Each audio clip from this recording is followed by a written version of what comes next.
sweetie, blessed are thou among women.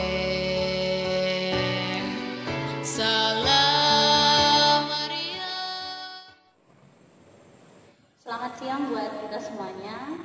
Saat ini saya, Bunda Maya dan Kak Yoge, kita sedang berada di Museum Asmat bersama Bapak Erik Sarko.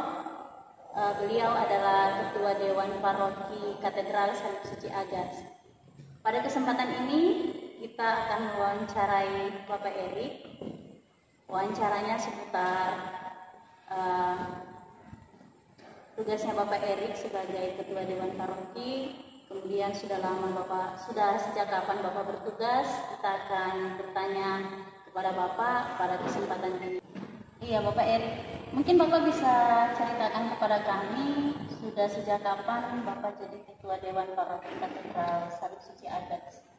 Sebagai Ketua Dewan sudah jadi menjabat 4 periode. Jadi sejak 1993. Ya. 1993 sampai 1996. 1996 diperpanjang sampai 1999 dan ada jeda sedikit terus masuk lagi sekitar 2003 dan ini sejak 2 Desember 2020 kami dilantik kembali dan saya sebagai Ketua Dewan. Ini 4 periode yang saya jalani. 4 periode.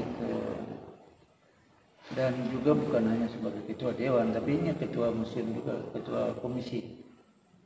Dan kita berada di Museum Kebudayaan dan Kemajuan Asmat.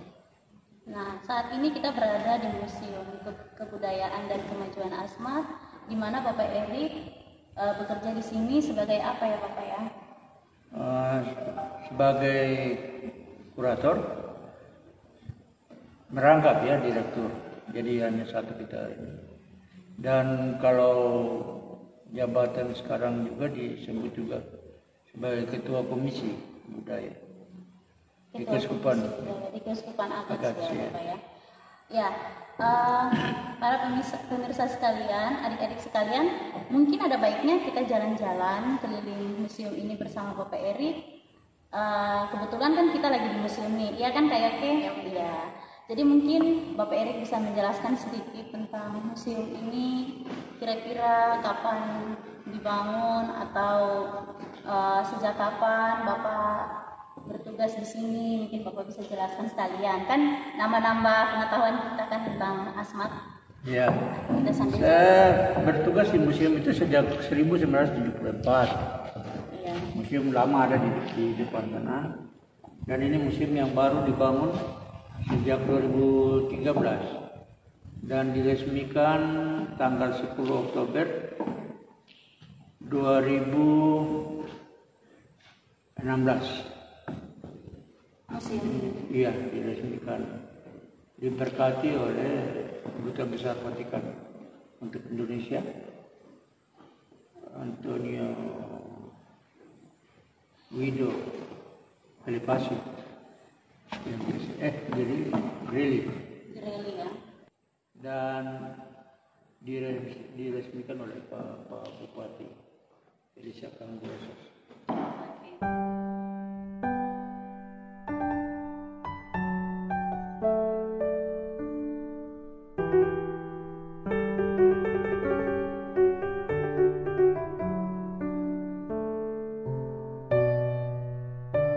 Koleksi menurut rumpun ya, supaya orang bisa melihat bagaimana ciri khas antara rumpun dengan rumpun. Jadi kita bagi menurut rumpun kuning. Di sini kebetulan ada sepertinya 7 ya Bapak ya? Iya, 7 ya. Tapi sebenarnya kalau sekarang itu ada sekitar 17. Yang terkoleksi itu 7, 5 tidak masuk, yang 12 rumpun. seluruhnya. Tapi dalam pemekaran ya mereka pecah-pecah. Ada sampai sekarang jadi 17. Sampai sekitar 17-19 rumpun begitu. Tapi sudah menjadi kecil, tapi masuk dalam rumpun besar itu ada 12. Dan ini koleksi yang original melalui upacara-upacara. Kalau yang masih tertinggal di museum lama itu yang dari pesta budaya atau festival budaya. Begitu. Jadi Bapak Erik sendiri untuk bertugas di museum ini sejak tahun 74 ya? 1974. Sudah lama sekali ya. Selama 46 tahun ya. 46 tahun ini kira-kira siapa yang biasanya bersama Bapak di sini? Ya, pertama dengan almarhum Bapak Abraham Purwaik sebagai kurator. Abraham Purwaik ya. Kemudian beliau pindah sebagai DPRD Kabupaten Merauke, kan kami masih bergabung di Kabupaten Merauke. Jadi beliau dari 75 sampai dengan 81. Kemudian diganti oleh Bapak Yuventus Abiakai, ya, itu sejak 1982 sampai 2001 beliau mengundurkan diri sebagai kurator museum, dan saya melanjutkan sejak 2002 sampai hari ini. Sampai sekarang ini. Oke. Tadi Bapak sempat menjelaskan kalau Bapak juga sudah 4 periode sebagai Ketua Dewan Paroki Katedral ya Bapak ya? Ya. Katedral Salib Suci Agas. Mungkin Bapak bisa menceritakan sedikit suka dukanya menjadi Ketua Dewan itu seperti apa? Tolong dijelaskan biar anak-anak juga tahu, iya kan Pak Yoni kan? Ini terutama yang kami harapkan itu, kami di Dewan Harian ya, Ketua Dewan Harian ya. Iya. Itu mengharapkan supaya generasi muda ikut terlibat, karena pundak gereja itu berkembangnya itu di generasi muda. Kalau generasi muda tidak loyo-loyo, tidak aktif, kurang bersemangat, itu gereja juga otomatis akan pelan-pelan juga merosot ya. Jadi ini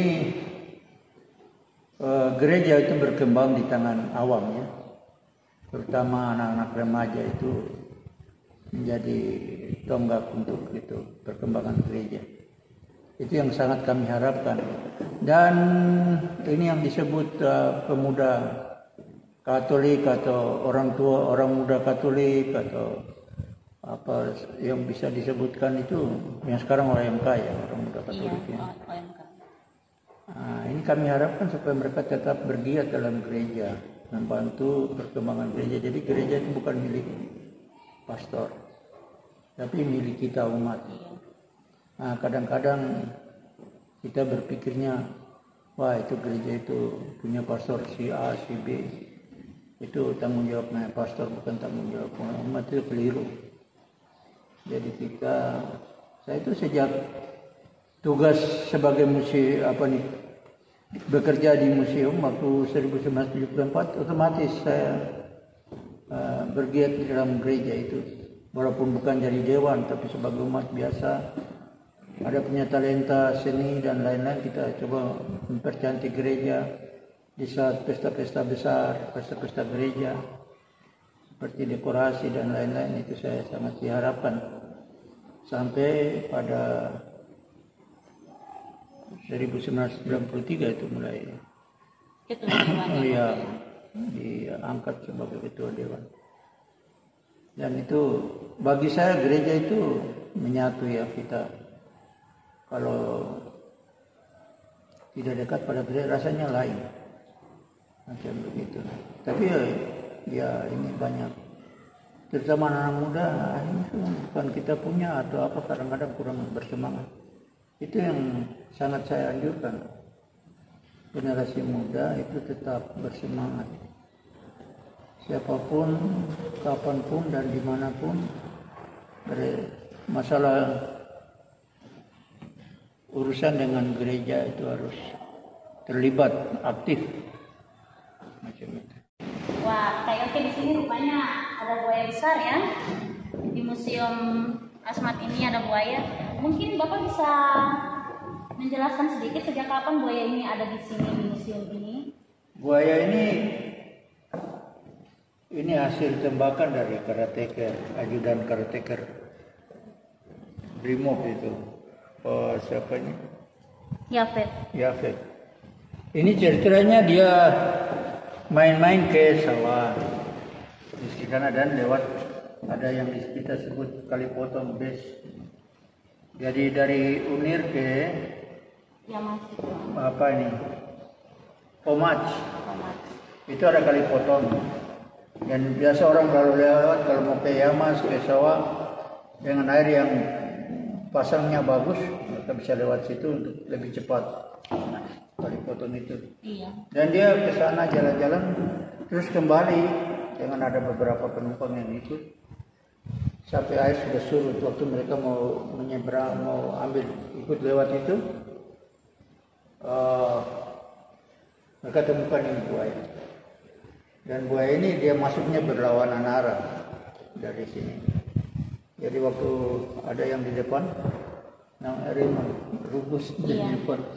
Iya. Dorong, ini sudah gelap, jadi mereka dorong speed.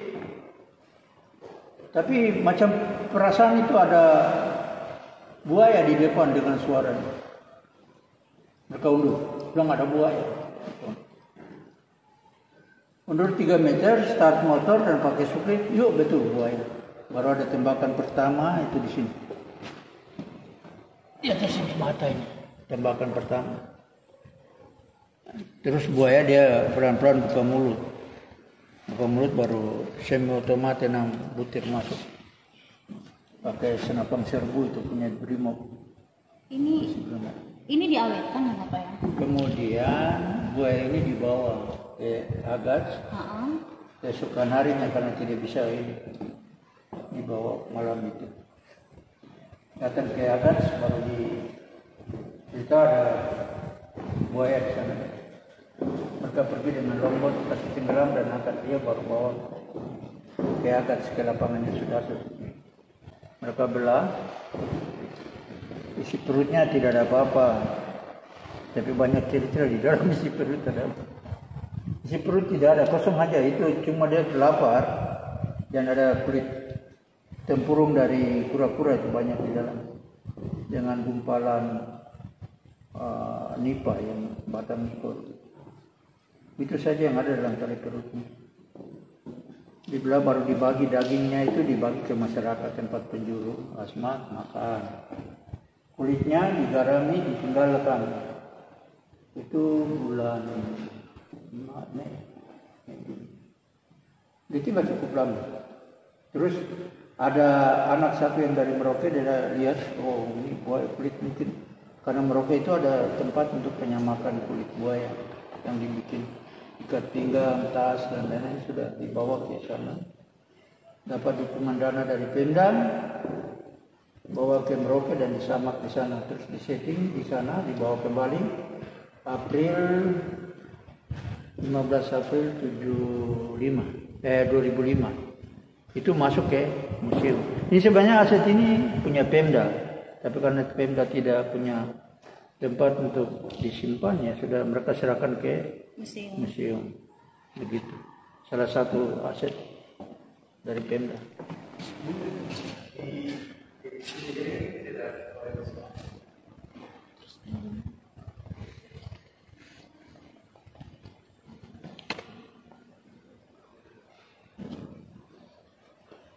Ini ada di Asmat ya Bapak ya? Ini semua binatang yang dari Asmat. Ini paruh burung ini dipakai simbol dalam ukiran sebagai simbol kepemimpinan. Juga paruh burung tahun-tahun. Ini yang betina, yang jantan yang bagus. Ini juga jantan ya. Yang betinanya coklat biasa. Ya kalau ini betina. Kus-kusnya ada kantongnya. Ini ditangkap, dibunuh 71, dibawa ke Jerman, disetting di sana. Baru dikembalikan tahun 1974.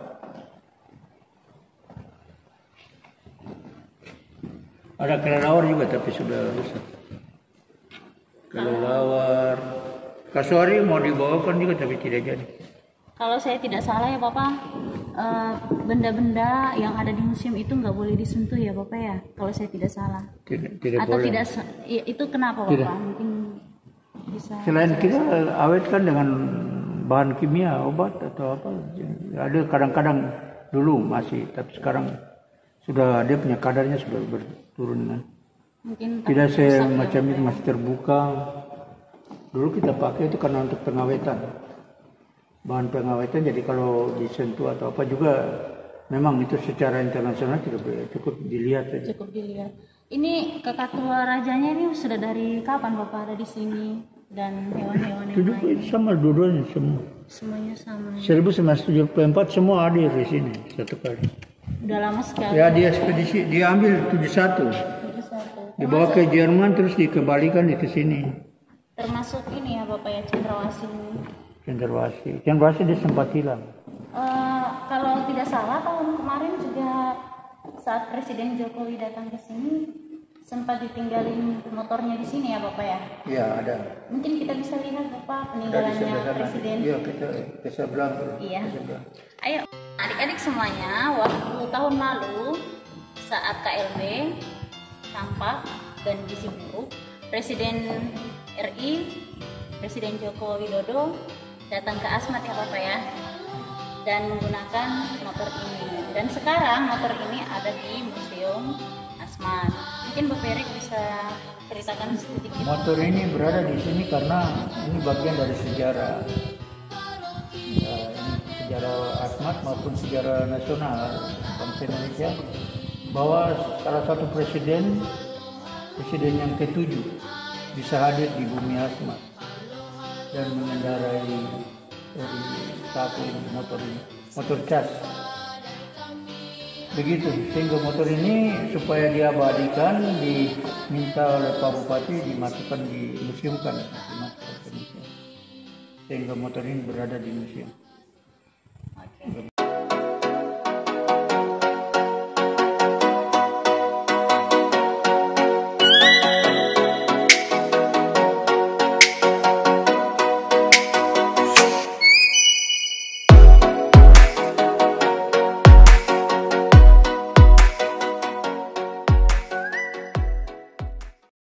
Ada tengkorak musuh ya Bapak Erik ya. Iya, yang ada lubang. Ada di lubangnya di sini, di tengkoraknya. Ini mungkin bisa diatur ada di situ juga ya. Ada lubang. Iya. Otaknya diambil ya Bapak ya, Iya, dan dimakan. dan dimakan. Ini Ini juga dalam proses pendewasaan itu tengkorak ini biologi.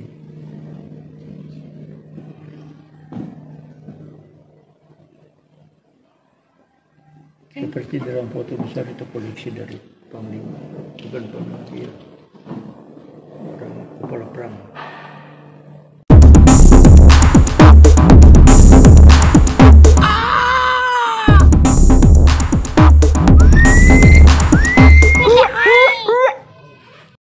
Ini kalau sekarang kita sudah ada selesai di, nih.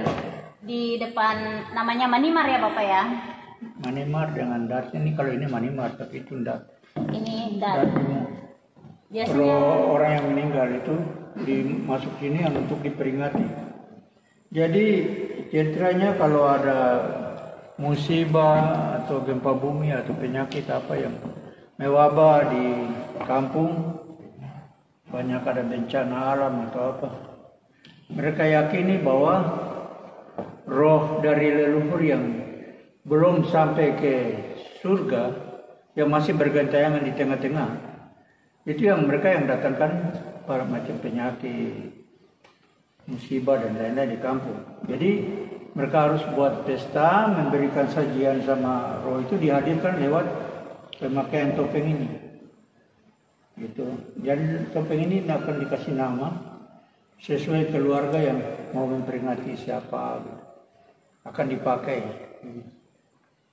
Dan orang yang memakai juga dikhususkan begitu. Ada ipar-ipar yang tuan ininya punya, dia kasih ke anggota keluarga yang macam itu.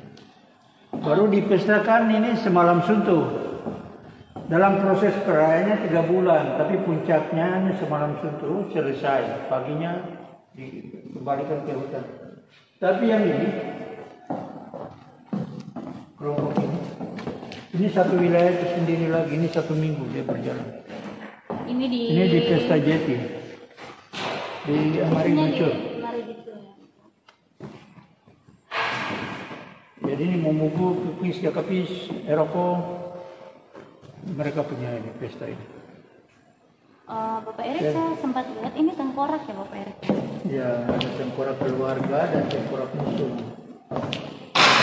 Ini ya Bapak? Ya. Keluarganya ini ya Bapak? Ini tengkorak keluarga yang pakai. Kalau yang keluarga dipakai untuk bantal. Ini asli ya Bapak ya? Iya.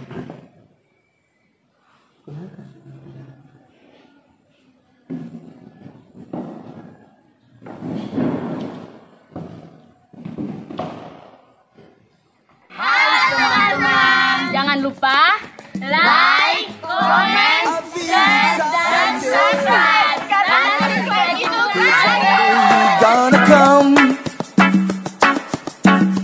'cause I know I'm gonna touch you, baby. And I know you're gonna come. I'll feel excited